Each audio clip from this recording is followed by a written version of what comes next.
Kami ulang kembali berita-berita sekitar Semarang, pilihan kami hari ini.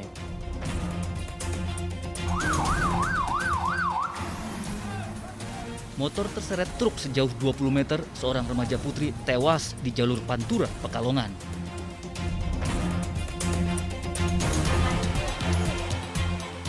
Harga sembako kian tidak terkendali di kota Semarang, harga cabai menembus Rp70.000 per kilogram.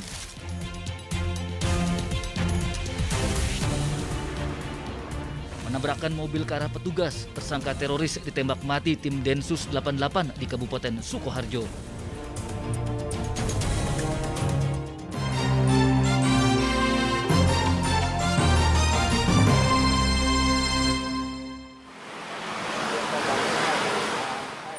Harga berbagai kebutuhan pokok di kota Semarang dan Tegal terus melambung menjelang bulan Ramadan.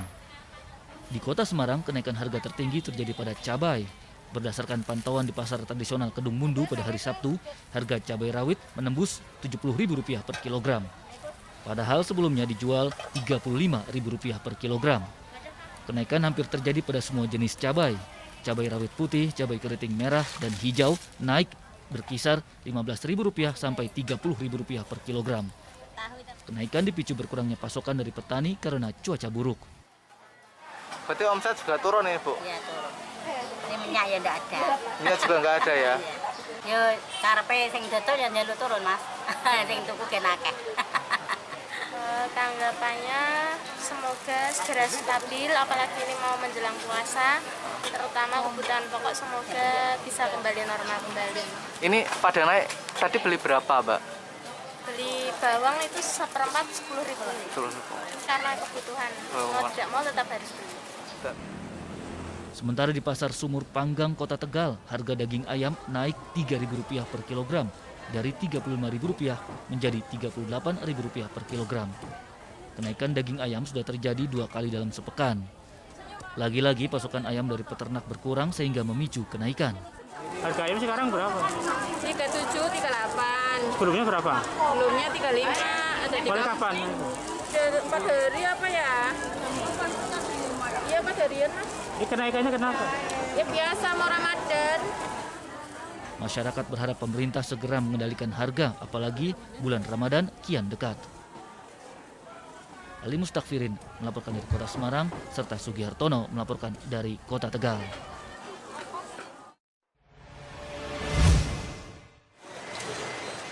Kapolri Jenderal Polisi Listio Sigit Prabowo meninjau pelaksanaan vaksinasi COVID-19 di wilayah Dlanggu, Kabupaten Klaten pada Sabtu silam.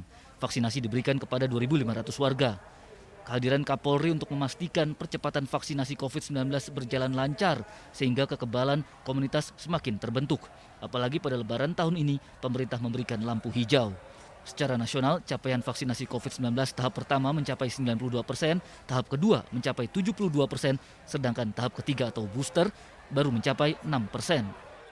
Melaksanakan target 1.500.000 suntikan dalam hari ini. Dan ini tentunya harus terus kita lakukan karena memang kita akan menghadapi bulan puasa, bulan Ramadan, di mana interaksi, mobilitas masyarakat akan menjadi tinggi, kemudian ada tradisi mudik yang mau tidak mau, kita harus mempersiapkan masyarakat kita sehingga pada saat ada aktivitas, ada kegiatan-kegiatan, semuanya dalam keadaan siap karena memiliki kekebalan dan imunitas yang baik. Warga mengaku senang mendapatkan vaksin booster atau tahap ketiga, apalagi vaksinasi COVID-19 juga disertai pembagian sembako. Vaksinnya berapa, Bu? 3. Tadi dapat apa, Bu? Dapat sembako, ada gula, ada beras, hand sanitizer, teh, masker. Sementara itu pemerintah Kota Semarang terus menggencarkan vaksinasi di tingkat RW. Pada hari Sabtu, vaksinasi COVID-19 digelar di rumah Ketua RW 3, Kelurahan Tambangan, Kecamatan Mijen. Vaksinasi menyasar 100 hingga 200 warga, dosis pertama, kedua maupun booster. Ya, alhamdulillah ini makin dekat dengan warga, terus ada kayak memberi kemudahan buat seluruh warga untuk vaksinnya itu lebih enak gitu loh Mas. Jadi nggak perlu jauh-jauh ke puskesmas, tapi di lingkungan warga sekitar juga ada. Harapannya pulang dengan sehat, kemudian herd immunity kita juga terjaga dengan baik, sama kita juga tidak terhindar atau tidak terpapar dari virus corona. Harapannya melalui vaksinasi dengan sistem jemput bola seperti ini bisa mempercepat capaian vaksinasi nasional. Krisna Agung melaporkan dari Kabupaten Klaten dan Ali Mustakfirin melaporkan dari Kota Semarang.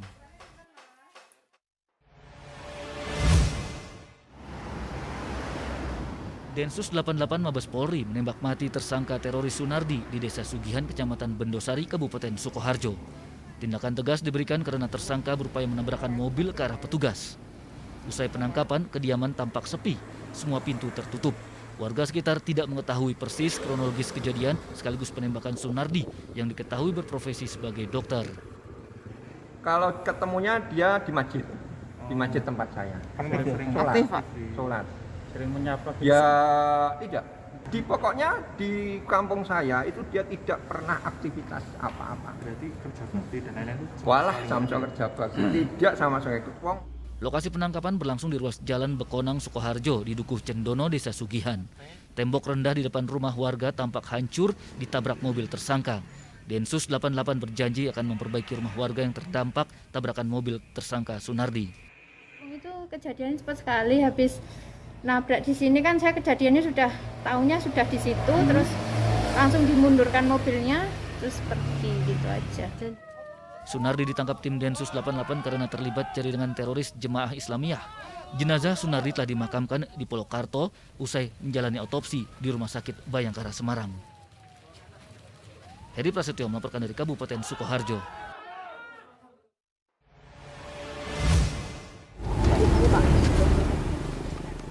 Empat hari tenggelam, dua kakak beradik Erwin berusia 12 tahun dan Novita berumur 10 tahun akhirnya ditemukan dalam kondisi meninggal di wilayah Demak, 7 km dari lokasi tenggelam.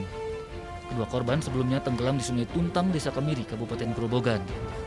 Tim Basarnas gabungan pertama kali menemukan korban Erwin di pusaran Sungai Tuntang. Disusul adiknya Novita di Desa Trimulyo. Kedua korban berasal dari Jakarta yang sedang berlibur ke rumah neneknya. Seorang penjaga toko emas ditemukan tewas di kamar mandi gudang toko emas Jalan Cokroaminoto, Kabupaten Klaten. Polisi yang melakukan identifikasi jasad dan olah tempat kejadian perkara tidak menemukan tanda kekerasan pada tubuh korban. Korban juga dipastikan tidak terpapar COVID-19. Sejauh ini, korban diduga meninggal akibat serangan jantung. Aparat Polres Batang mengungkap jaringan narkoba alas Roban Batang dengan meringkus 9 tersangka. Di antara tersangka terdapat residivis kasus serupa. Jaringan ini biasa menyasar pasaran anak muda untuk menjual narkoba. Tim Liputan melaporkan dari Grobogan, Klaten, dan Batang. Jepara, mohon bantuan. Seekor buaya muara lepas dari kandang objek wisata Akar Seribu, Desa Plajan, Kabupaten Jepara pada Kamis silam. Dari video amatir terekam, pengelola tampak panik lantaran khawatir buaya mengganggu warga. Pengelola meminta bantuan relawan SAR.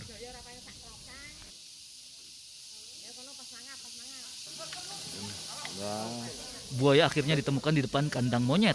Tim SAR memberikan umpan daging agar buaya dengan bobot 400 kg dan panjang 3 meter ini tidak agresif saat ditangkap. Waktu itu lagi apa, Mbak? Bangun, kewan kan muni. Nah kan muni biasanya ada kewan-kewan lain yang mendekati. Oh begitu. Itu suatu ciri khas di sini. Buaya muara ini merupakan titipan BKSDA sejak tahun 2018. Lepasnya buaya bisa menjadi pelajaran bagi pengelola. Satwa ini tetap kami pantau, kami monitor. Alhamdulillah satwa sudah bisa diselamatkan, dikembalikan ke kandang. Tapi yang jelas lebih penting ini jadi pengalaman bahwa pengamanan itulah, pengamanan untuk satwa maupun ke pengunjung, ke masyarakat harus ditekankan lagi, harus diperbaiki segera mungkin.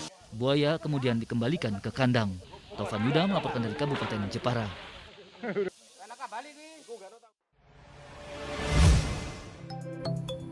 Isi nganggo TV tabung. Wes gendang ganti nang digital. Sedelok meneh siaran TV analog alias TV kuno bakal dindekke karo pemerintah. Salah sijine katuju nganggo ningkatke akses internet ning negarane dhewe. Yen dibandingke karo negara liya, ya mestine isi rendet. Alasannya mergo frekuensine isi kanggo sinyal analog. Mulane, ayo podo migrasi ning digital. Akeh lho batine. Sinyale ajek, gambar dan suaranya bening. ora ana meneh gambar semut-semut pating kemriyep. Lan iso weruh jadwal tayangan sing iso diatur nurut umur. Awake dhewe ya mesti bakal entuk pepeling yen ana bencana ing sekitar. Piye? Keren toh? Apa kudu bayar? Ya ora lah. Siaran TV digital ora perlu kuota lan ora bayar langganane, alias gratis. Nah, masalahnya yen arep nangkep siaran digital ora gur nganggo antena UHF sing wis biasa dienggo. Kudu perlu nganggo tambahan alat sing diarani set-top box. Ben siaran sing ditangkep tambah bening lan kinclong. Neng, aja kuatir. Kominfo bakal weneh STB gratis kanggo masyarakat, nanging kudu nganggo syarat. Sopo ngerti sampean kabeh ento. Nah, piye carane ngerti TV-mu wis digital apa analog? Coba cek neng TV-mu. Ono pilihan DTV utawa tulisan HD ning sebelah channel. Kanggo panjenengan kabeh arep tuku TV, iso takon karo sing dodol. TV-ne wis digital apa urung? Amargi panjenengan kedah mangertos.